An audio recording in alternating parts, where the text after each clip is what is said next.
Hey again everyone, I'm back with another video for you. Today I want to do a book review, and I don't do very many book reviews. I don't think I've done any on my YouTube channel, but I'd really like to start doing that. So I'm really excited that this is the first one, so if I really mess it up, just forgive me. I want to talk to you today about A List of Cages by Robin Rowe. This is a young adult novel that came out in January 2017, and I was really excited to read it because I had seen a couple of reviews of it on BookTube, and it just looked like something that I would really enjoy. Even though I've said before that I'm far from being young adult, I thought I would enjoy it, but mainly because of not the ages of the characters, but because of the situation that the characters find themselves in.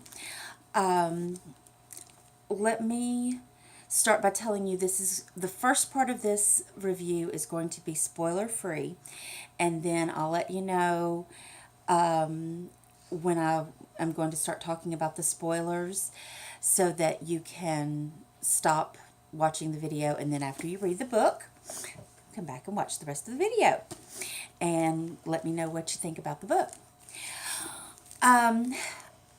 When I first heard about this, I thought, that's something I need to. So when I first heard about the book, A List of Cages, I thought that was something that would be right up my alley. Julian and Adam are the two main characters, and I'm looking at my notes here. So if you see me looking down, that's what I'm doing.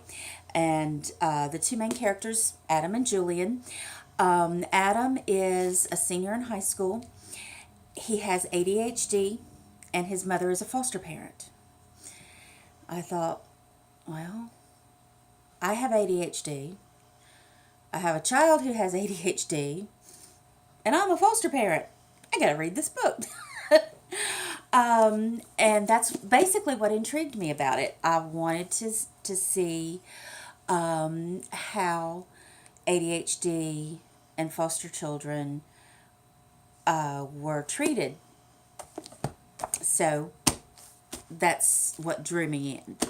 The other main character is Julian, and he's a freshman in high school, and he's a former foster child who actually used to live with Adam and his mother, and he now lives with his uncle, and he has a really dark secret that he has not let anybody know. Then there are quite a few secondary characters. There is Russell, who is Julian's uncle. There's Charlie, and he's Adam's best friend. Emerald is Adam's love interest, so it has a little bit of romance too. And Catherine is Adam's mother, Julian's former foster mother. I liked each of the secondary characters at the very beginning. There was one that, you don't know anything about because I don't want to spoil anything, but one of the characters isn't quite all that he or she seems. And you'll get into that. We'll get into that later. I really liked Adam's mother. I related to her, not only because she's a foster mother, but also because she's kind of described as maybe like a mama bear who goes in and, demands that her children are treated with respect and fairness and justice, and will stand up to police and teachers and psychiatrists, and I've been known to do that myself. In fact, one of the stories that's relayed in the book is that in a previous school year, Catherine actually made a teacher cry. I've done that. Okay, had a bit of an interruption. Little man came home from school. But I was saying that I inadvertently made a teacher cry once. I didn't mean to. And I'm not real proud of it. But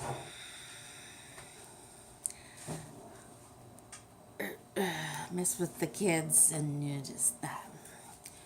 Anyway, that was a long time ago. I've mellowed quite a bit since then. I'm not going to yell at anybody. So anyway, I did relate to Catherine a bit because she is kind of a mama bear, and so am I. Then the rest of the secondary characters are just more friends of both of the boys. Well, really more Adam's friends, who eventually become Julian's friends. The school staff, the principal, and then the school psychologist, and then there's a social worker. I'm going to read the synopsis, and might even read a little bit on the inside flap, this part. Because I don't want to go into too much. This is kind of hard. I never thought it would be this hard to tell what I think about a book without spoiling the book.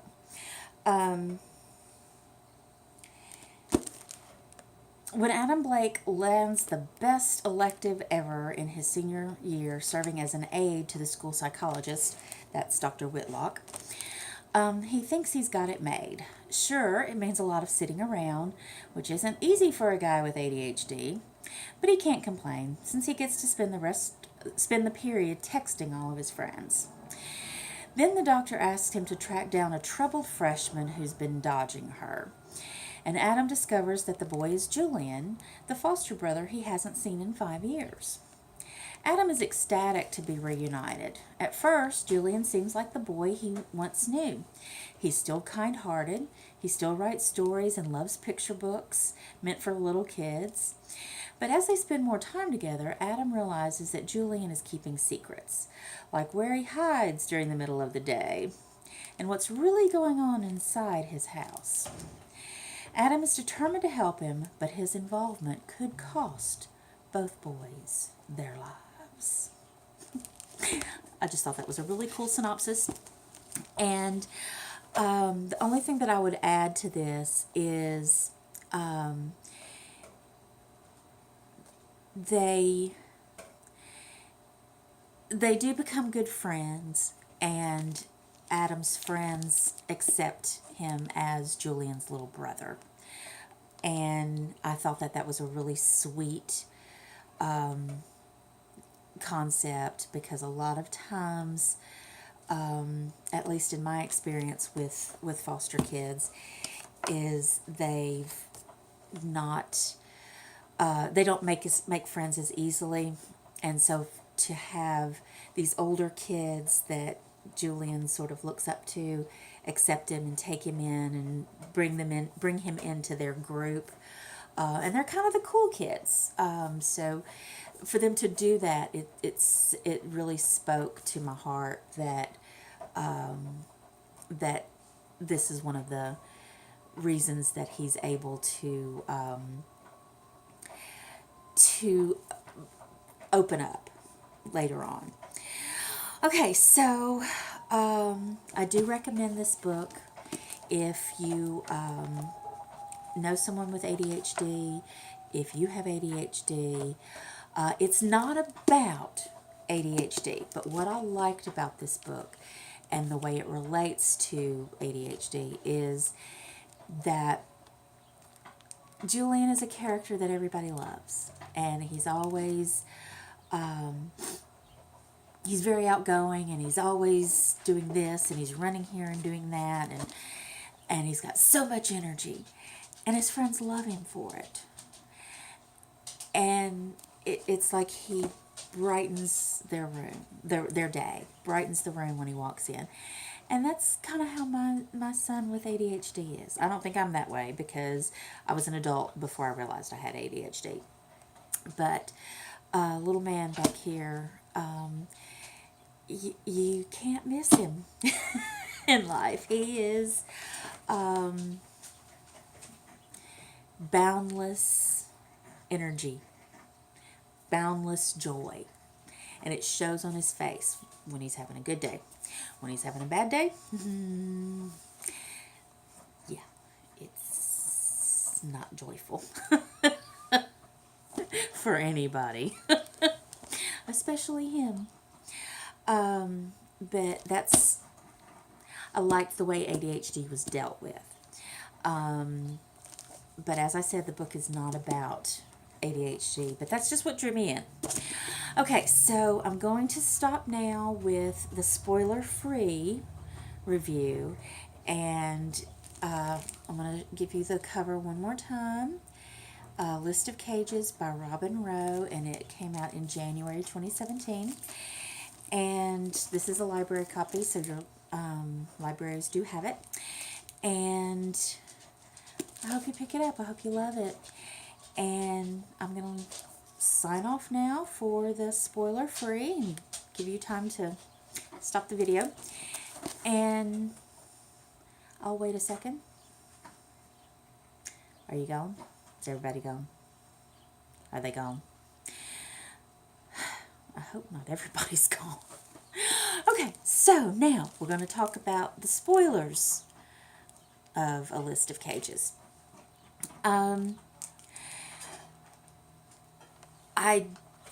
Russell seemed creepy from the beginning. I liked the fact that a family member took in Julian. That doesn't always happen with foster kids. You think it might happen more often than it does, but it really doesn't. But it seemed like he was just troubled. Maybe you found out that his wife had died, and at first I thought maybe he just was sad and lonely because his wife was dead, and he worked a lot. I didn't know he was evil until later. I didn't really grasp that for some reason. I think I was focused more on the relationship between the boys than what was going on with Russell. And one of the, sorry, I shook the camera. One of my notes that I had written on my thoughts was, I said I wish that there had been more detail of Russell's personality. I'm kind of one that likes to learn the why of people's behavior. And I wanted to know what happened to him for him to be such a jerk. Why did he lose his job? Why was he always hateful? Had he always been that way, or did he turn that way because he lost his wife, or lost his job, or became burdened with Julian? Why was he such a butt? Why was he so abusive? Why was he evil? So I wish the novel had gone into that a little more in detail. Some things that I really liked. I liked the loving and trusting relationship between Adam and Julian. Like I said earlier, I loved that Catherine is fierce. She's not a good housekeeper. That's me. Not a good housekeeper. But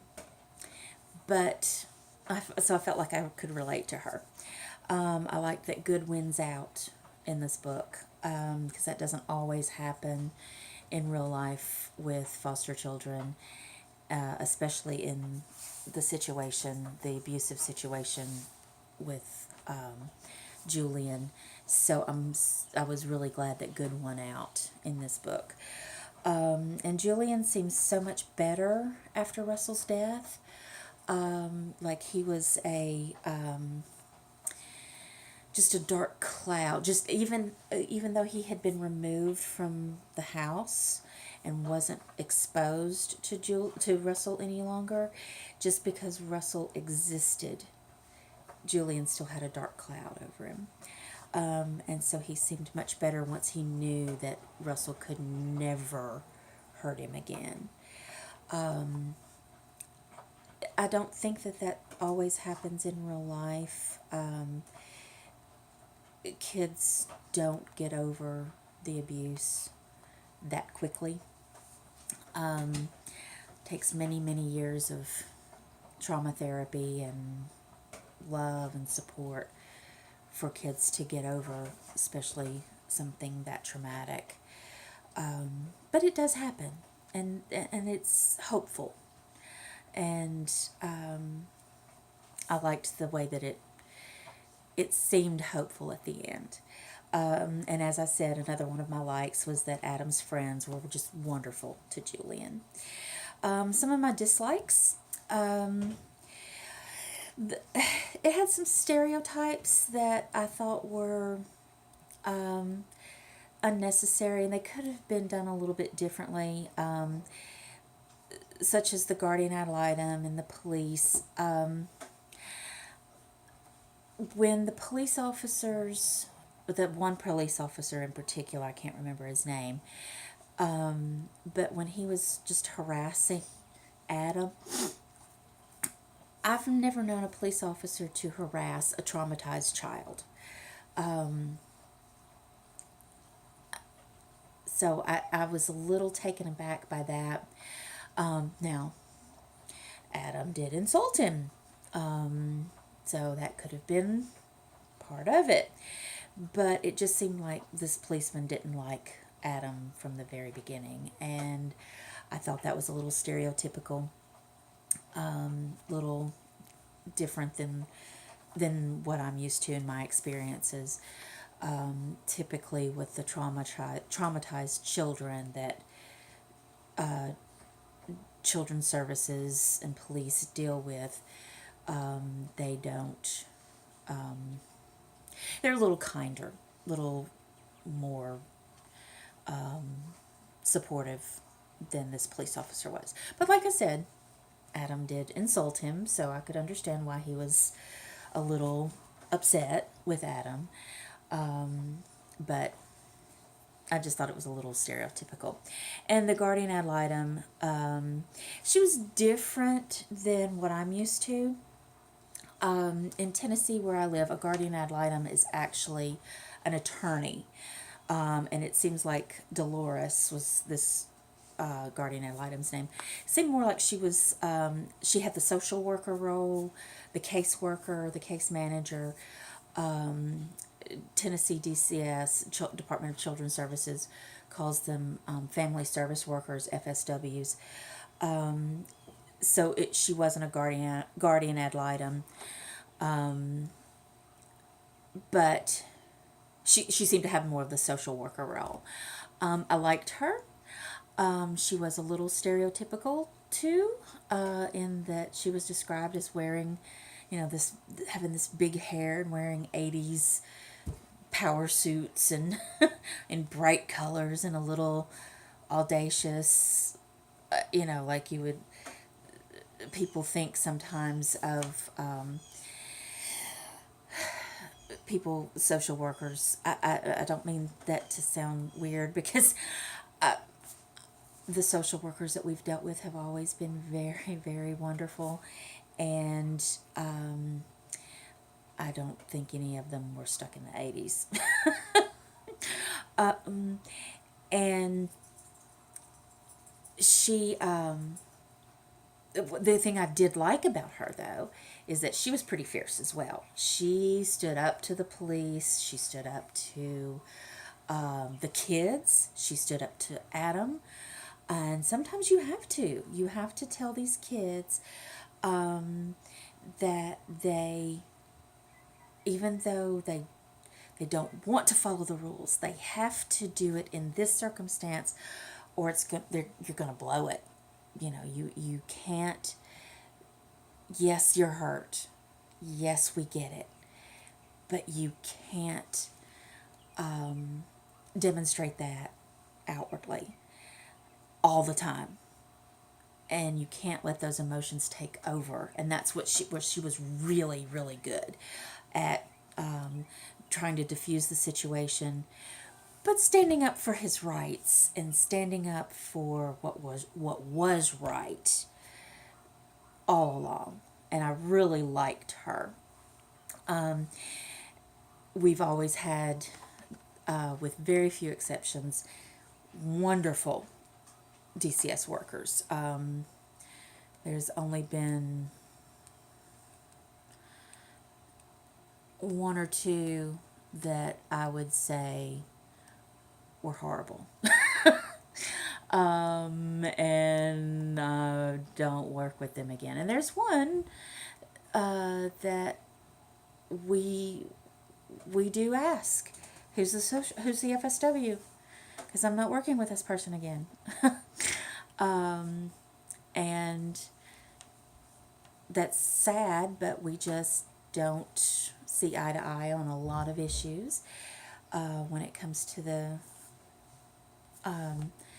day-to-day operations of managing foster kids. So we just choose not to work with certain people and certain offices. But I digress. I did like Dolores. I liked the way she interacted with everyone. Another thing that I didn't like really was it didn't go into where Adam's father was. I don't even really know if it mentioned him. Maybe I missed it. I'm not sure, but Catherine is a single mom, and I would really like to have known where Adam's dad was. And the other thing that I really didn't like is that, sorry, I had a maximum file size, whatever error message come up on my phone. I didn't like that no one really seemed to vet Russell at the beginning anyway. What was it about him that that the authorities thought that he would be a good guardian for Julian in the first place? He was horrible. He seemed like he had it all together, but he really didn't. He was evil. And it didn't seem like he was vetted very well. And that's not realistic in at least the situations that I've dealt with as a foster parent. Most of the time, it is extremely difficult. You have to jump through hoops to prove that you are capable of taking care of this particular child. Family members of foster children are not automatically given the kids, because if a child has already been through a traumatic event, the goal is to prevent any further damage to the child's psyche. So you don't just drop him off somewhere because, hey, and your uncle comes forward and says, hey, I can take him. So I didn't really like that wasn't addressed, or what made Russell decide to take him in the first place. I wish that they had gone into that a little bit more. Overall, I really, really liked the book. It's a quick read. It took me probably about 8 hours to finish it. I read the first 50 pages or so one weeknight. Got the first 7 or 8 chapters. I read that like a Tuesday, Wednesday or something, and then couldn't pick it back up until the weekend. And then Saturday night, I guess about 8:30, 9 o'clock, I picked it back up and read it for a few hours that night and then went to bed and finished it Sunday morning. And it has, let's see, 310 pages. So it's not really long. And it's written in, like, from the perspective of both children. One chapter would be Julian's, like here's Julian's chapter, and then a few pages over, not another chapter, but just a section written from Adam's perspective. And it goes back and forth like that. Sometimes it is delineated by chapters, other times it's not. It just depends on what's going on. And I've really liked that the author, Robin Rowe, is involved with at-risk teens, and she has she counseled at adolescents in Boston before she moved to Dallas, and she runs a mentoring program. Okay, so my phone's cut off twice now, so maybe it's time for me to shut up. I do recommend A List of Cages by Robin Rowe. I really enjoyed the book. I hope you enjoyed it too.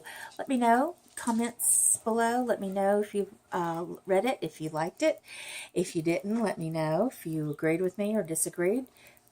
I'd love to hear your opinions. And I hope to do more of these reviews in the near future. And maybe I'll get better at it. This one kind of sucked, but oh well.